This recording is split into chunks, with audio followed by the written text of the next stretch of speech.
পরবর্তী রাষ্ট্রপতি কে হচ্ছেন? আসসালামু আলাইকুম। আমি, আপনি, আপনারা সবাই আমরা অধীর আগ্রহে বসে আছি যে বাংলাদেশের রাষ্ট্রপতি শাহাবুদ্দিন চুপ্পু পদত্যাগ করার পরে এই মুহূর্তে বাংলাদেশের রাষ্ট্রপতি হওয়ার দৌড়ে কে এগিয়ে আছেন অথবা কে হতে পারেন, সেটা নিয়ে মূলত বিভিন্ন জায়গায় গুঞ্জন এবং পত্রপত্রিকায় বিভিন্ন ধরনের কলাম ফিচার বিভিন্ন কিছু দেওয়া হয়েছে। তো এ পর্যন্ত রাষ্ট্রপতি হওয়ার আলোচনায় যে যাদের নাম শোনা যাচ্ছে, তাদের মধ্যে বিএনপির রাজনীতিবিদদের মধ্যে বিএনপির জ্যেষ্ঠ নেতারা অর্থাৎ সিনিয়র নেতারাই বেশি। এই যেমন বিএনপির স্থায়ী কমিটির সদস্য এবং মহাসচিব মির্জা ফখরুল ইসলাম আলমগীর, এছাড়াও আছে আপনার স্থায়ী কমিটির আরেকজন সদস্য ডক্টর খন্দকার মোশাররফ, তারপরে আছে ডক্টর মঈন খান, এরপরে আছে নজরুল ইসলাম খান। এছাড়াও বর্তমানে যিনি ভারপ্রাপ্ত রাষ্ট্রপতি হিসেবে আছেন, জাতীয় সংসদের স্পিকার, তার নামও আলোচনায় রয়েছে।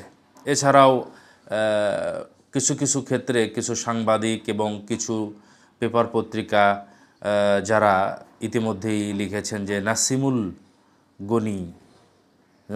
গনি যিনি বর্তমানে বোধহয় মন্ত্রিপরিষদ সচিব, এবং তিনিও মোটামুটি এগিয়ে আছেন আলোচনায়। যাই হোক, এটা আগেই বলা যাবে না এই কারণে যে যেহেতু বর্তমানে এখনও 90 দিন সময় আছে, অর্থাৎ একজন রাষ্ট্রপতি পদত্যাগ করার 90 দিনের মধ্যে পরবর্তী রাষ্ট্রপতি নির্বাচন হতে হবে। আর রাষ্ট্রপতি নির্বাচন বাংলাদেশের সংবিধান অনুযায়ী রাষ্ট্রপতির পদ শূন্য হলে 90 দিনের মধ্যে নতুন রাষ্ট্রপতি নিয়োগ করতে হয়। সেই হিসেবে এখনও সময় আছে এবং এইটা সাধারণত আপনার জাতীয় সংসদ সদস্যদের ভোটেই নির্বাচিত হয়ে থাকে।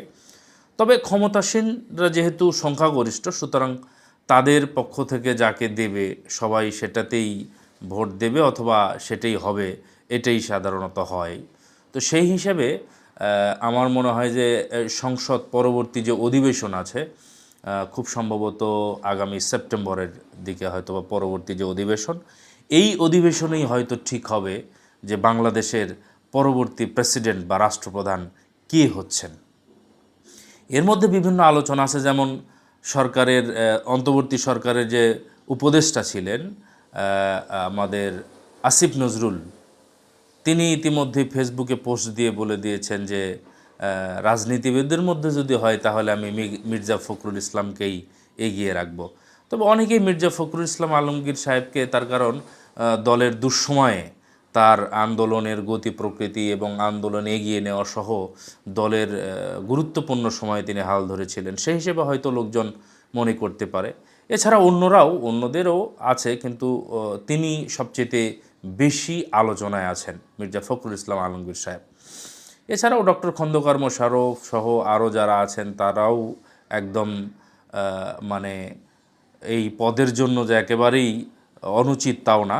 সুতরাং এখানে মূলত সরকারি দলের নীতি নির্ধারক সর্বোচ্চ, অর্থাৎ মাননীয় প্রধানমন্ত্রী এবং বিএনপির চেয়ারম্যান, তার উপরে অনেকটা নির্ভর করছে, অনেকটা না বেশিরভাগটাই তার উপরেই নির্ভর করছে।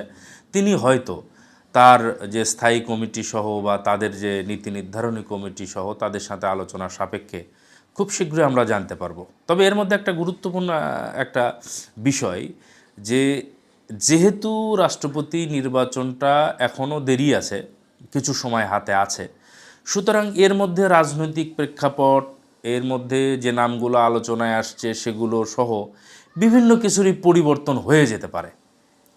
অর্থাৎ আমরা এখন যেটা ভাবছি সেটা হয়তো নাও হতে পারে। সুতরাং আমাদেরকে আগামী সংসদ অধিবেশন পর্যন্ত অপেক্ষা করতে হবে যে কে হচ্ছেন আমাদের পরবর্তী রাষ্ট্রপতি। রাষ্ট্রপতি পদটি অত্যন্ত সম্মানের, সুতরাং এইটাতে অনেকেরই হয়তোবা আশা আকাঙ্ক্ষা আগ্রহ থাকবে।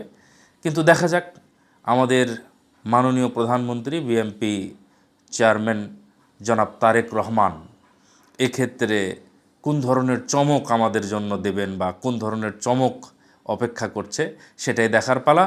তো দেখতে থাকুন আগামী রাষ্ট্রপতি কে হচ্ছেন, একটু সেপ্টেম্বর পর্যন্ত অপেক্ষা করতে হবে। তো সবাই ভালো থাকবেন, সুস্থ থাকবেন, নিরাপদে থাকবেন এবং আমার এই চ্যানেলটি সাবস্ক্রাইব করে আমার সাথে থাকবেন এবং আপনার মন্তব্য, আপনার দৃষ্টিতে কে হতে পারে আগামীর রাষ্ট্রপতি, কমেন্টস করে জানিয়ে দিন। ভালো থাকবেন।